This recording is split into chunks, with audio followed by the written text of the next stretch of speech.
आज के इस किसान जन कल्याण चौपाल में आप हमारे प्रतिनिधि मुखिया और हमारे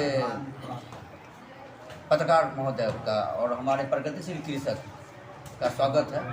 हम लोग का इस चौपाल में मूल उद्देश्य है जैविक खेती को बढ़ावा देना और रासायनिक उर्वरक को हम लोगों को कम करना। तो रासायनिक उर्वरक को कम करने पूरा 100% एक बार में वन टाइम कम तो कर नहीं सकते हैं, तो उसको हम लोग क्या करेंगे, उसका रेशियो बनाएंगे कि पहले 75-25 में करना है कम, फिर 50-50 में करना है, फिर 40-60 में जाना है, फिर 30-70 जाना है। धीरे धीरे करके हम लोग रासायनिक उर्वरक को जीरो पर ला के 100% क्या करना है, जैविक खाद का प्रयोग करके जैविक खेती करना है। जिस तरह सिक्किम में जो है, सिक्किम ऐसा राज्य है जहाँ ओनली जैविक खेती होता है, जैविक खाद का प्रयोग किया जाता है। तो हम लोगों को जो उद्देश्य है बिहार सरकार के द्वारा दिया गया है कि किसान को जागरूक करना है, खेत में जैविक खाद का प्रयोग मैक्सिमम करना है, जिससे हमारा जो मिट्टी का स्वास्थ्य है वो लंबे समय तक बरकरार रहे, अच्छा रहे। जिस तरह हम उसका साइड इफेक्ट जो है कम से कम हमारे ऊपर और वातावरण के ऊपर पड़े। तो सबसे पहले क्या करना है उसको कि जैविक खाद का प्रयोग करने से पहले उसके बारे में जानना बहुत ज़रूरी है कि जैविक खाद का लाभ क्या है, उसकी ज़रूरत क्यों हमें पड़ गई। ये तो जानना पड़ेगा ना कि उसका आखिर अचानक जो हम लोग बहुत हरित क्रांति हो गया था, उसमें हम लोग सरकार वैज्ञानिक के साथ मिलकर बढ़ावा दे नहीं, हमारे उत्पादन बढ़ाना है क्योंकि जनसंख्या हमारा दिन प्रतिदिन बढ़ता जा रहा है। उसके लिए हरियाणा पंजाब उस साइड हमारा हरित क्रांति का जो है बहुत इसको देखा गया कि उसमें खाद का प्रयोग किया गया, उत्पादन तो बढ़ गया, इतना उत्पादन बढ़ गया कि अभी से हरियाणा और पंजाब की उसका गेहूं हो चावल हो, जितना हम लोग बिहार है यूपी है उससे ज़्यादा परसेंटेज उसका है, किसमें है, प्रोडक्टिविटी में है। प्रोडक्टिविटी मतलब कम ज़मीन में ज़्यादा उत्पादन आपको करके दे रहा कौन, पंजाब और हरियाणा। तो कम ज़मीन में ज़्यादा उत्पादन कैसे कर रहा है, तो उसमें ज़्यादा खाद डाल रहा है। और ज़्यादा खाद डालने से क्या हो गया, अभी वहाँ के ज़मीन में बंजरता बढ़ता चला गया, बंजर हो गया। अब वो लोग जो है पेशेंट हो गया। किसका पेशेंट हो गया है, अब जब से ज़्यादा पेशेंट हमारा कैंसर का भी पंजाब हरियाणा की ओर है। रासायनिक उर्वरक का प्रयोग हो गया उस ज़मीन में, किसके लिए, फसल के लिए। उस फसल को हम खाया, उसका चारा कौन खाया, जानवर खा लिया।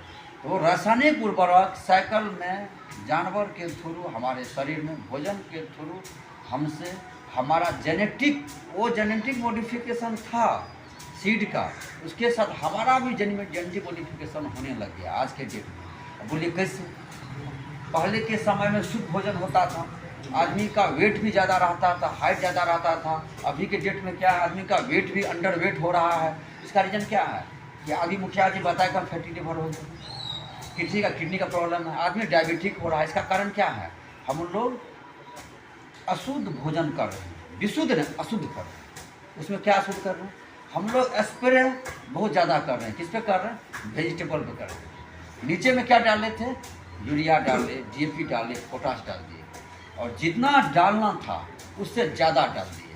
कि उसका कारण क्या हुआ, आप कभी मिट्टी परीक्षण नहीं कराए, तो आपको मिट्टी के बारे में जानकारी नहीं हुआ कि पहले वाले फसल में हमने कितना यूरिया डाला, कितना DAP डाला, कितना पोटाश डाला।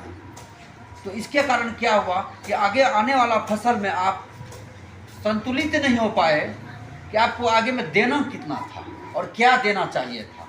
आप धान के फसल में यूरिया कम देते हैं, लेकिन मक्का में इतना ज़्यादा यूरिया DAP डाल दिए, हो सकता है किसी खेत में अब यूरिया DAP का ज़रूरत धान में नहीं पड़ेगा, तो आप तो फिर उसमें थोड़ा बहुत डालिएगा, तो पैसा हमारा क्या हो गया, नुकसान हो गया। तो नुकसान दो हो गया, एक हो गया हमारा आर्थिक नुकसान हुआ, दूसरा हमारा शारीरिक नुकसान हो गया।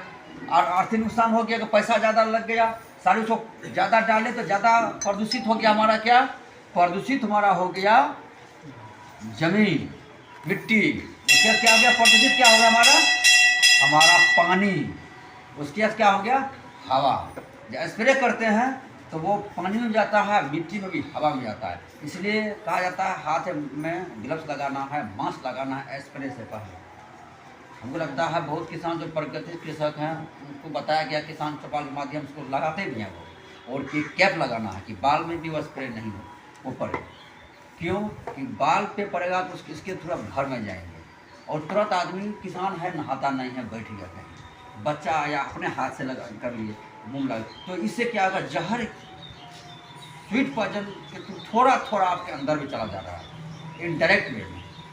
इनडायरेक्ट वे में जा रहा था, आपको पता भी नहीं चल रहा, आपका नुकसान कर रहा है। क्या प्रॉब्लम करेगा पहले आपका ब्लड में जाएगा, ब्लड थ्रू आपकी किडनी में जाएगा।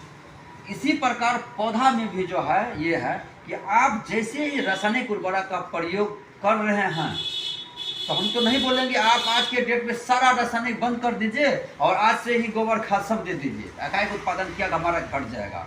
जितना डिमांड है हमको फसल का उतना सप्लाई नहीं होगा तो महंगाई बढ़ जाएगा।